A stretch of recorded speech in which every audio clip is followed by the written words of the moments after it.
Beatrice Romaine Goddard, whom we will refer to as Romaine, was born on May 1st, 1874, to a wealthy American family living in Rome. Now, from this line alone, you may think that little baby Romaine had it made, that she had entered cleanly into the good life. That is not so. Her early life was marked repeatedly by tragedies both great and small. Her parents divorced when she was very young, and her father went on to essentially abandon his family entirely. Romaine was thus raised mainly by her mother, who transferred the family then to New York. But her mother was unstable and distant, and she went on to emotionally abuse her daughter while giving all of her love and attention to Romaine's brother, Saint-Mars, who was mentally ill and whose own emotional issues meant that he was prone to violent physical outbursts. In some ways, then, it made what happened next a small blessing, if not an ideal situation. Just before the age of 7, Romaine was abandoned by her mother, who went to Europe to live with Saint-Mars. Romaine was left behind, fostered with a laundress and her family in a tenement in New York City. Her mother stopped providing for her entirely after a brief period of time. But Romaine's foster family, though poor, had something wonderful: love for their little Romaine.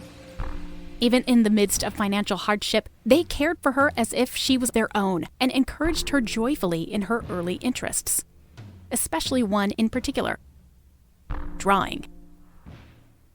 Even though her so-called foster family was able to sustain their new charge, they still knew that some family contact, any biological family contact, would be a good thing.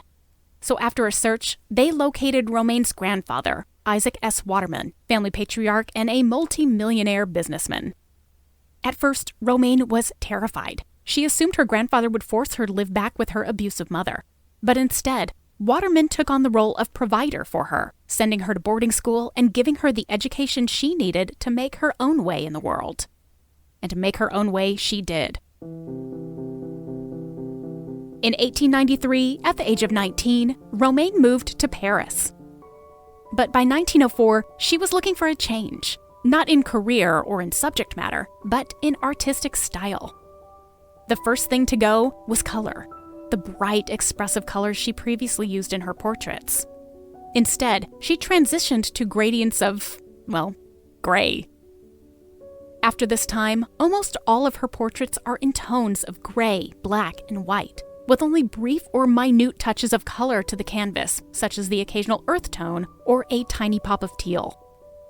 Inspired by folks like James McNeill Whistler, Charles Condor, or our old art-curious pal Walter Sickert, Brooks's images became startlingly fresh, cool, and oh so modern. The years following World War II were difficult for Romaine Brooks. Though she worked during the war and after, especially having been drawn to create surrealist-inspired works during the 1930s, her production precariously tipped lower and lower. Having fled France during the war, she holed up in a villa near Florence, Italy. When the war ended, Brooks declined to move back to Paris and instead stayed on in Italy, where she became increasingly reclusive.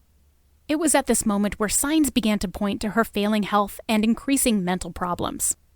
Towards the end of her life, she opted to stay in her bedroom for several weeks at a time, proclaiming all sorts of illnesses, especially grieving her poor eyesight. The works of Romaine Brooks were just beginning to be re-examined around the time of her death, and continued to grow in acclaim throughout the 1970s and 1980s.